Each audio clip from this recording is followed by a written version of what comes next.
Do you relate Nigeria to traffic congestion, internet scams, and Boko Haram?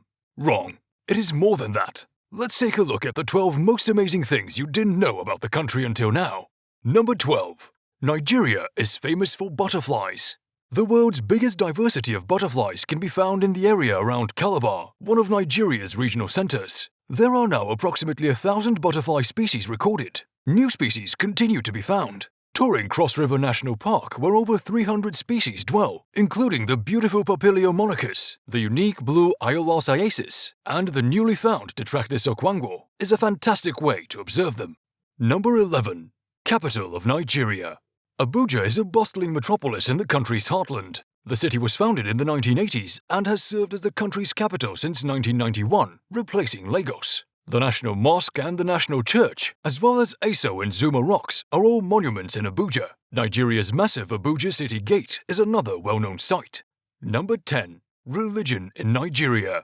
Nigeria's religious diversity is the outcome of complicated historical events, which span migrations into the country and decades of interaction between various cultural and religious groups. Islam, Christianity, African traditional religion, Hinduism, and Baha'i are the country's major faiths. Muslim traders from Arabia and the Mediterranean coast brought Islam to the northern of Nigeria in the 11th century. Muslims created many of the great sultanates in the 13th century, including the Bonu Kingdom, which ruled over a vast region in modern-day Nigeria for nearly 2 centuries until it was destroyed by France in 1893. Around this period, the Sokoto Caliphate was formed. Its dominance extended as far as Lagos, and the Northern Sokoto Caliphate lasted until 1903. The Sultans were also known as emirs or kings, and their succession was generally passed down through the family. The system was modified when British authority began in 1901. However, several emirs had significant autonomy and held their thrones when the brief colonial rule ended in 1921. Number 9. Nigeria's film industry. Nollywood is the name of the country's film industry. It is a creative reaction to a more than 10-year struggle by civil society in Nigeria to overthrow the military dictatorship under which they lived. It was born out of the economic and political crisis in the 1990s. The Nigerian film business is a vibrant and difficult-to-describe phenomenon because it combines modernity with tradition. It has brought with it some of contemporary capitalism's worst successes, as well as significant beneficial advances in gender relations. One thing is certain about this industry: both manufacturers and consumers have profited from it. And while Nigerian filmmakers may not be producing films with large budgets or well-written scripts, it is fair to claim that the Nollywood business has been one of the most successful in the world for the last decade. Number 8. Languages. Nigeria's official language is English, although the country is home to over 521 other languages. Hausa, Igbo, sometimes known as Igbo, Yoruba, Fulani, and Kanuri are the primary languages spoken in Nigeria, with Hausa being the most frequently spoken and understood one. Hausa is the most populous ethnic group in sub-Saharan Africa, with minorities speaking the language in Cameroon, Ghana, and Sudan. Number 7. Home of twins. Igbo-Ora is renowned as the nation's twin capital. Many of the indigenous Yoruba think that their high birth rate of twins is due to their diet of yams and okra leaves. While some fertility experts claim that certain yams contain a naturally occurring hormone that may result in repeated ovulation, there is no scientific evidence to support this notion. Number 6. Africa's largest economy. Nigeria is the largest economy of the African continent, with a GDP of just under $450 billion in 2019. The country's economy is based on agriculture, which includes oil palm, peanuts, cassava, maize, millet, rice, and cashew nuts. It generates around 20% of GDP and employs roughly 70% of the population. Palm oil is the major agricultural export, followed by refined goods from a rising number of new refineries, with locally manufactured clothing accounting for the majority of remaining exports. Number 5. The richest man in Africa. Aliko Dangote is a Nigerian businessman who is estimated to be worth at least $10 billion.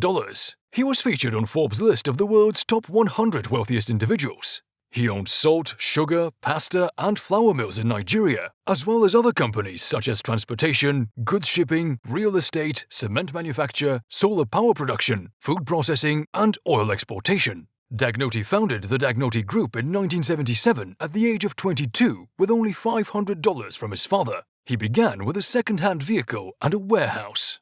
Number 4. The Walls of Benin. The ancient Walls of Benin are the world's biggest or second largest man-made structure, depending on whose source you consult, after the Great Wall of China. This 16,000-kilometer long and 6,500 square kilometers network of stone walls, mud ramparts, and deep moats is located in present-day Benin City in Edo State. It was constructed between 800 and 1400 AD to defend the Yoruba's Rigo domain. Number 3. Africa's largest oil and gas production. Nigeria is rich in natural resources such as oil and gas. The country has the continent's biggest natural gas reserves and is Africa's leading oil and gas producer. Number 2. The flag of Nigeria. The Nigerian flag is a green, white and green vertical bicolor triband. The country's natural riches are represented by the 2 green stripes, while peace is symbolized by the white ribbon.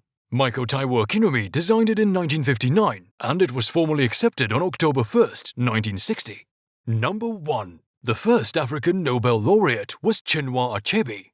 Achebe was born in a town of Ogidi in 1930. Until 1945, he was a student at a government school. From 1947 to 1949, he studied English at the University College of Ibadan, which was built by missionaries and was the first institution on the continent to make Western education open to Africans. While pursuing a degree, Achebe developed an interest in journalism after discovering African writers such as Conrad and D.H. Lawrence. He went to London in 1951 and worked for the BBC African Service while studying at London University and penning his debut novel, Things Fall Apart. For the following 2 decades, Achebe worked as a lecturer, newspaper reporter, and editor in the United States. Despite being outside of Nigeria during some of the country's most difficult years, which included 3 military dictatorships and a civil war that killed over 1 million people, he stayed profoundly linked to his homeland via language and culture. In 1990, he returned to Nigeria and accepted a position as a comparative literature professor at the University of Port Harcourt. In his books, Achebe depicts the struggle between traditional African values and Christianity. Things Fall Apart is set in the late 1800s at the time of the entrance of British colonists. The struggle between European and native civilizations is depicted from different angles in Achebe's And Hills of the Savannah from 1987 and Arrow of God from 1964. Achebe's writings show his conviction that literature must serve as a tool for African independence and unity. What do you think about Nigeria? Do let us know in the comment section below. Thank you for watching. I'll see you next time.